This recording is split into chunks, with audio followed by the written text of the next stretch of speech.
باغ سے باہر سعد اور احمد کا چھوٹا بھائی حسن ان کے انتظار اور الماس کے خراٹوں سے تنگ آ کر اٹھا اور باغ کی طرف چل دیا۔ پہلے باغ کو عبور کرتے ہوئے اسے دوسرے باغ کی چار دیواری کے اندر لڑکوں کا شور سنائی دیا تو وہ پوری قوت کے ساتھ بھاگا۔ دوسرے باغ میں داخل ہوتے ہی جب اس نے اجنبی لڑکوں کے درمیان سعد کو زیاد کے ساتھ کشتی لڑتے دیکھا تو وہ کسی تفتیش کے بغیر کمان پھینک کر ان تین لڑکوں پر ٹوٹ پڑا جو دروازے کے پاس کھڑے دہائی مچا رہے تھے۔ ان میں سے ایک اس کا ہم عمر اور دو ذرا بڑے تھے۔ حسن کا پہلا مکہ ایک لڑکے کے منہ پر لگا اور وہ چیختا چلاتا سیب کے درختوں کی طرف بھاگ نکلا۔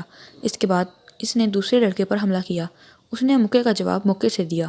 تیسرے لڑکے نے امن پسندی کا ثبوت دیا اور وہ اپنے ساتھی کو حسن کا مقابلے میں تنہا چھوڑ کر ایک ٹوٹی ہوئی دیوار پر چڑھ گیا۔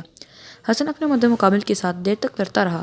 دونوں کے کپڑے پھٹ چکے تھے، دونوں کی طاقت جواب دے چکی تھی، لیکن کوئی ہار ماننے کے لیے تیار نہ تھا۔ دیوار پر کھڑے ہو کر چلانے والے لڑکے نے سعد اور زیاد کی لڑائی دیکھنے والوں کی اس کی طرف متوجہ کیا اور سرخ ٹوپی والے لڑکے نے بھاگ کر انہیں ایک دوسرے سے علیحدہ کر دیا۔ حسن کی ایک آنکھ سوجی ہوئی تھی اور اس کے مد مقابل کی ناک سے خون بہہ رہا تھا۔ سرخ ٹوپی والے لڑکے نے کہا، ارے تم کیوں لڑ رہے ہو؟ حسن کے مد مقابل نے جواب دیا، اس سے پوچھو میں نے اسے کیا کہا تھا کہ اس نے آتے ہی مجھ پر حملہ کر دیا۔ حسن بولا، اور تم میرے بھائیوں کے ساتھ کیوں لڑائی کرتے ہو؟ سرخ ٹوپی والے لڑکے نے کہا، اچھا وہ تمہارے بھائی ہیں؟ ارے وہاں تو کشتی ہو رہی۔ رکھتے ہوئے کہا، مالی ہمارے بادشاہ کا تاج اب تمہارے حصے میں آیا ہے۔ ٹوپی والے لڑکے نے کہا، آؤ تم بھی کشتی دیکھو۔ اتنی دیر میں سعد اپنے مد مقابل کو مغلوب کر چکا تھا، تاہم اس کے منہ پر مکوں کے نشان دیکھ کر حسن کے لیے خاموش رہنا مشکل تھا۔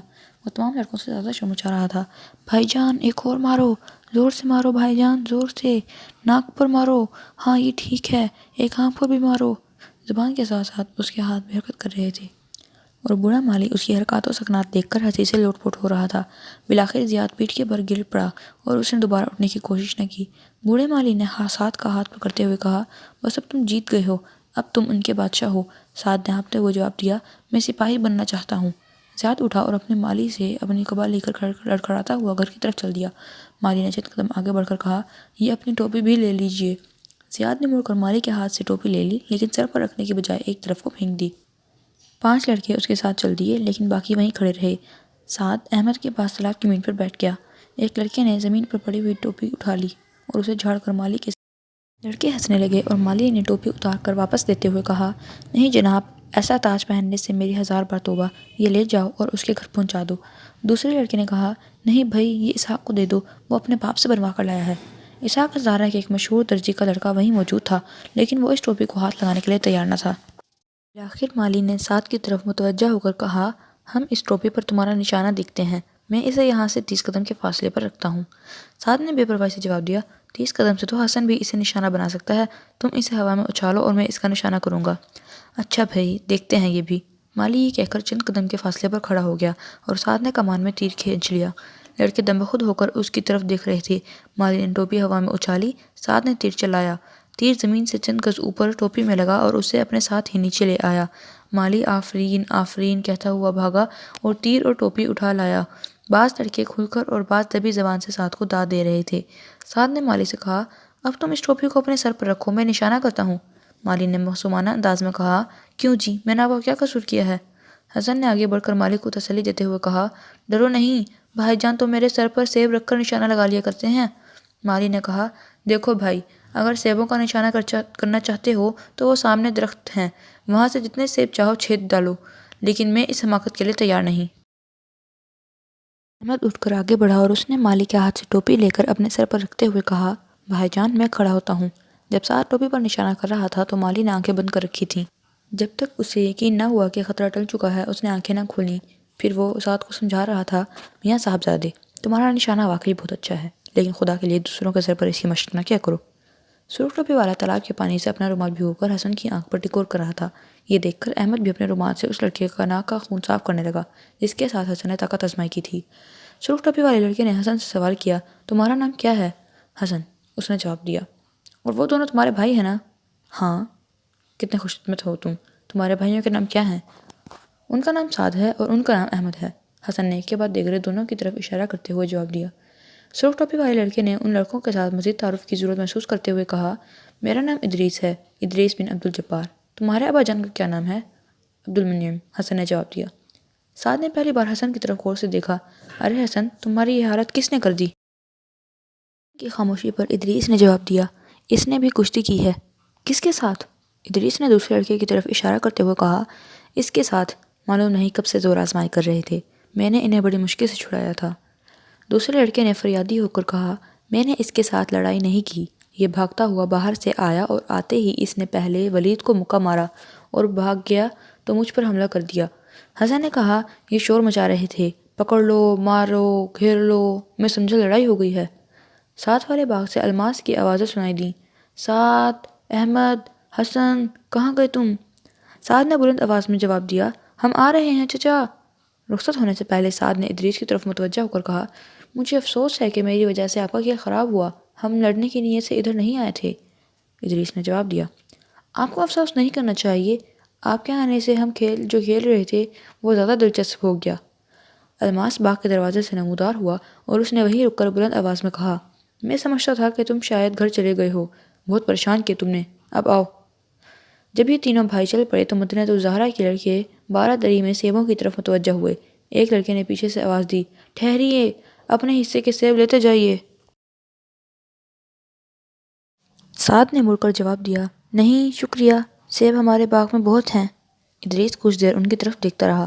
جب وہ باغ کے دروازے پر رک کر الماس کو اپنی سرگزشت سنا رہے تھے تو ادریس کچھ سوچ کر تیزی سے چلتا ہوا ان کے قریب پہنچا اور اس نے کہا، آپ بہت تھک گئے ہوں گے، میرے ساتھ گھر تک چلیں، وہاں سے آپ کو ہمارے نوکر کرتبہ پہنچا دیں گے، ہمارا گھر یہاں سے بالکل نزدیک ہے۔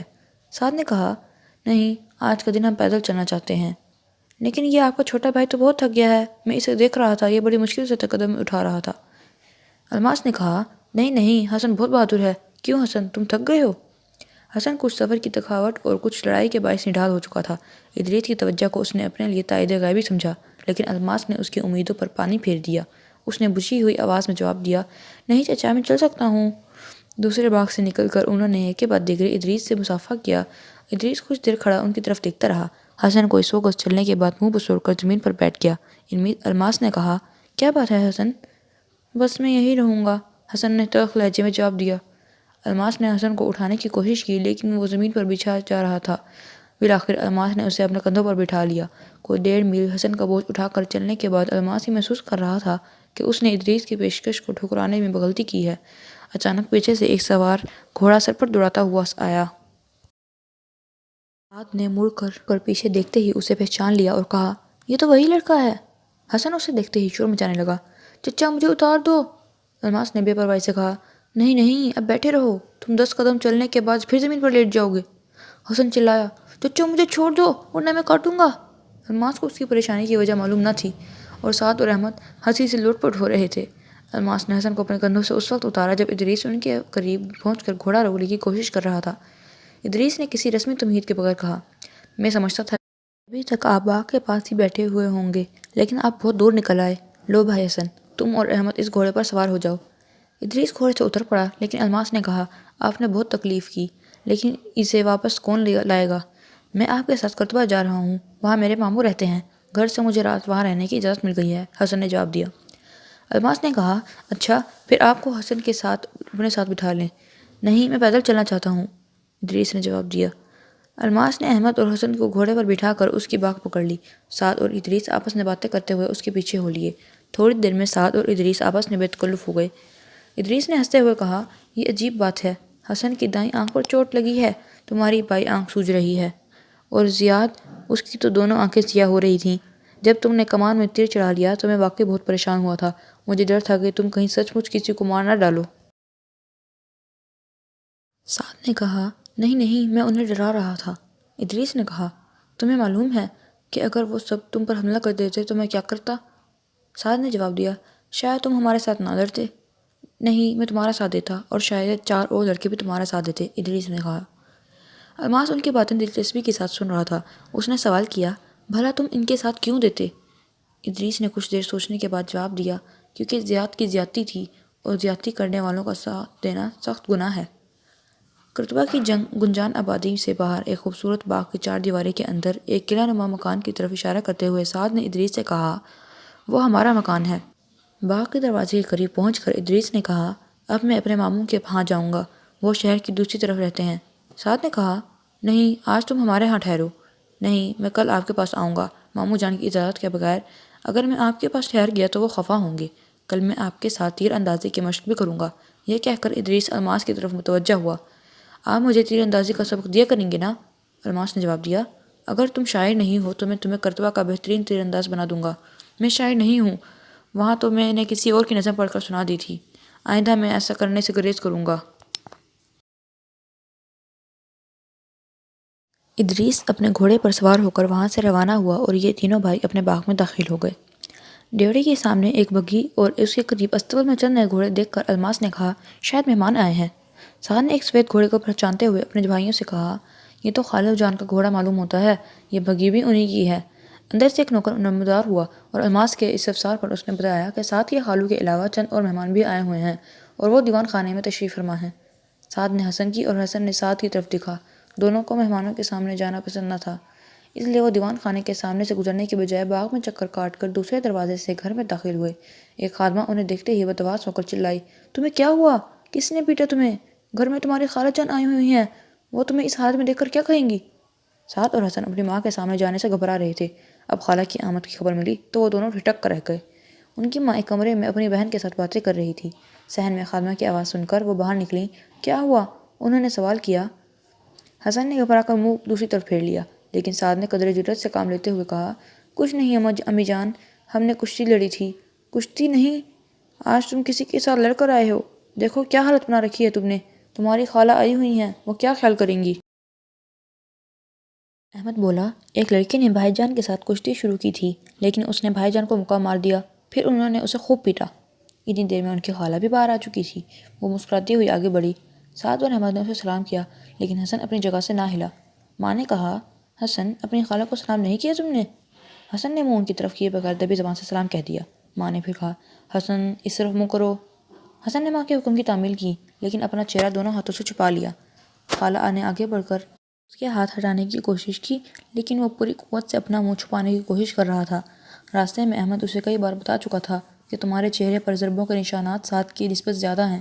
ماں نے ذرا ڈانٹ کر کہا، حسن ہاتھ نیچے کرو۔ حسن نے بے بسی کی حالت میں ہاتھ نیچے کر لیا اور سر جھکا دیا۔ ماں نے کہا، بہن یہ ان دونوں سے زیادہ شریر ہے۔